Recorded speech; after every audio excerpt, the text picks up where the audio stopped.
Hey, it's Graham, and it's Thursday, and that means we're offering you another positive piece of a past interview.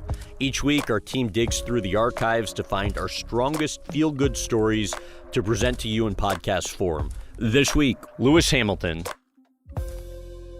I read about a race early on in your Formula One career in Fiji where I think something, just a bad race. And the article read that after the race, you basically stayed in your hotel for 3 days straight. Yeah. How much would you used to beat yourself up when things wouldn't go well? An insane amount, which it was unhealthy.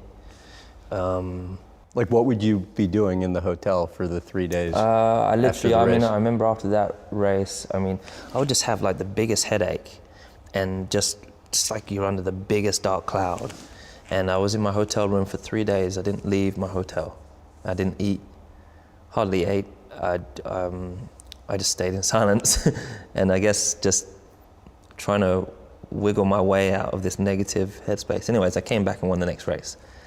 So, the point is, I think in life, and I'm sure many people do it, where you hold on to things, you dwell on things. Mm-hmm. And at the time in my life, I was just so stubborn and so set in my ways that I couldn't get past things. So sometimes it would take days, weeks to get past failure. Because you know what it is, you train so hard, you've done it a million times, that corner, and then you make a mistake or something like that. You've done your due diligence time and time and time again, and then you still make that mistake. So it's just not being able to forgive yourself. So I think matured a huge amount, so that it takes me no time at all to get past things, and that's been a huge release, and it's helped me raise my level again by quite some way, I think. How competitive are you? I'm as competitive as anyone I know. I think I like to think that I'm the most competitive person I know in everything I do, but I think it's different to when I was younger. When I was younger, there's no losing. I would never think that losing was acceptable, but I am now, being older, I understand that losing is actually a part of it. Losing is actually what's helped me be the driver I am today. Those lows make the highs even higher.